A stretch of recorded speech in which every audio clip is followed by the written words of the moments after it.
বন্ধুরা, আপনারা তো সকলে জানেন ভারতের আদিত্য এলন মিশনকে লঞ্চিং হয়ে গেছে। আর এটাকে নিয়ে বর্তমান সময়ে আমাদের পাকিস্তানি মিডিয়া থেকে বিভিন্ন রকম কথা সামনে বেরিয়ে আসছে, আর সেই সমস্ত ভিডিও ক্লিপগুলোকেই আপনাদের দেখাবো। তাই সময় নষ্ট না করে আপনারা ভিডিও ক্লিপগুলো দেখে নিন, আর চ্যানেলটিতে নতুন হলে অবশ্যই কিন্তু চ্যানেলটিকে সাবস্ক্রাইব করে রাখুন। वो अभी रुके नहीं है। एक और मिशन उनका लॉन्च होने वाला है जो सूरज की तरफ है। चंदा मामा को तो वो कवर कर चुके हैं, अब सूरज चाचू की तरफ जा रहे हैं भाई साहब। आदित्य L1 एक और मिशन ये लॉन्च करने वाले हैं जो सूरज की स्टडी करेगा। अब ये वो भारत जिसका हम मुंह लगाने को तैयार नहीं थे, वो भारत आज कहता है कि मेरा मुकाबला चाइना से तो हो सकता है, मगर पाकिस्तान खुद ही अपनी इन फजूल हरकतों के अंदर जो है ना वो उलझता चला जाएगा। हमारा इनसे कोई मुकाबला नहीं है। सूरज पे जाने की बात करेंगे, सूरज नीचे आ गया ना तो इंडिया का नामो निशान भी नहीं रहेगा। इंडिया वालों को लगता है कि ये इज्जत हजम नहीं हुई कि वो चांद पे तो पहुंच गए, अब सूरज पे जाने की बातें कर रहे हैं। मतलब सूरज पे कैसे एक चीज़ कॉमन सेंस बात करती है, मतलब क्या वो ऐसी मतलब बचकाना हरकतें कर रहे हैं, आप अजीब सी सोच मतलब दुनिया के अंदर फिलहाल। भाई सूरज पे चले ना भैया, आपका सूरज क्या मतलब मामू का घर है कि आप जाकर ऊपर बैठ जाएंगे आराम से। समटाइम ना लोगों के ज़हन में ये होता है कि इंडिया, मैं उर्दू में बताऊंगा कि इंडिया सूरज पे जाने वाला है। ठीक है, ऐसा कुछ भी नहीं है। जैसे चांद के ऊपर इंडिया पहुंचा, उसके ऊपर लैंडिंग हुई, ऐसा नहीं होता कि सूरज के ऊपर चले जाएंगे। सूरज के ऊपर कोई भी नहीं जा सकता। हाँ, उससे थोड़ा सा करीब होते हैं जिससे वो अपनी टेक्नोलॉजी ले सकते हैं, उधर से ले सकते हैं कि इसकी जो शुआएं हैं उस पर स्टडी होगा कि इससे क्या नुकसान है, क्या फ़ायदा है, और फ्यूचर में इसके क्या नुकसान है जिससे हम इसे कंट्रोल कर सकते हैं। इंडिया जो है मैं उसको एक ओवररेटेड कंट्री कहता हूँ। वो दिखाता कुछ और है, बट मैं नहीं समझता कि वो इस मिशन को अचीव कर पाएगा। मून और मार्स मिशन भी तो किए हैं ना, इंडिया ने ही किए हैं। बिल्कुल किए हैं, बट इंडिया ने जो भी मिशंस की हैं वो with the help of NASA की हैं। इंडिया ने अभी अगर आप देखें हिस्ट्री में जाके देखें, प्रीवियस हिस्ट्रीज देखें, इंडिया ने इंडिविजुअली अभी तक कोई भी इस किस्म का सक्सेसफुल एडवेंचर नहीं किया। डेफिनेटली अगर वो चांद पे चले गए हैं तो वो सूरज को भी एक्सप्लोर करेंगे, और वैसे भी वो टेक्नोलॉजी में पाकिस्तान से आगे हैं काफ़ी। उनके पास बजट्स हैं, रिजर्व्स हैं, उनकी इंडस्ट्री पूरी जो है वो इंटीग्रेटेड है इस चीज़ से रिलेटेड। पाकिस्तान में तो एज़ यू नो एरोस्पेस से रिलेटेड ना कोई यूनिवर्सिटी है, ना कोई स्टूडेंट्स को गाइड किया जाए। आप बोलोगे जाएगा, जल जाएगा, मर जाएगा, नहीं भाई, दोज़ख में नहीं जा रहा, वो तरीके से जाएगा।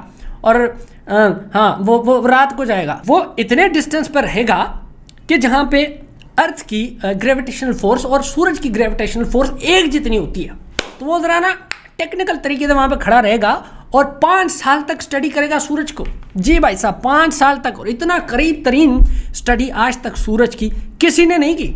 और ये कौन करने वाला है? हमारा पड़ोसी।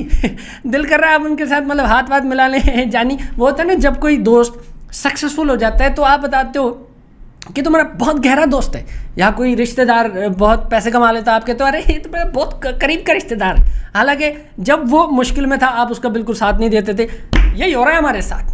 क्लोजली तरीके से उसको जांचेगा, पड़तालेगा। अब आप बोलोगे इससे फ़ायदा क्या होता है? अब बहुत फ़ायदा होता है।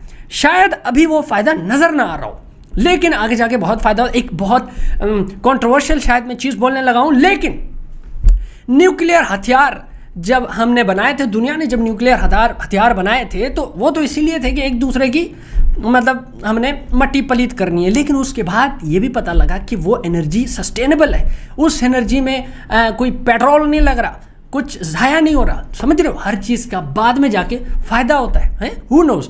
हमने स्पेस में जाके हरकतें की हैं, उंगलियाँ की हैं, इसीलिए तो आज आप मेरी ये वीडियो देख पा रहे हो। तो भाई रिसर्च करना, एक्सप्लोर करना, ज़रा फैलना, आउट ऑफ द बॉक्स सोचना, ये बहुत ज़रूरी है। सिर्फ घर बैठ के कंप्यूटर में मीम्स बनाना, ये दिस इज ईजी। फिर हमें वो कहते हैं कि पाकिस्तान अनपढ़ है, कॉमेडियन है, जाहिल है। तो भाई आपको खुद अकल होनी चाहिए। भाई हम बात करेंगे ना तो फिर आप हमें बुरा भला कहते हैं, आप समझते हैं कि हम पाकिस्तानी जो है ना वो गलत है। मुझे नींद आई हुई थी, मेरी आंखें खुल गई हैं। मतलब मैं सुन के हैरान और परेशान हो गया हूँ कि कैसी अजीब मतलब बच्चों वाली बातें कर रहे हैं। ये कहाँ से आप लोग, कौन सी कौम हो भाई? कहाँ से आ गए हो? कौन से चांद के ऊपर सैटेलाइट लगाने का सोच रहे हो? भाई अकल लो, अकल।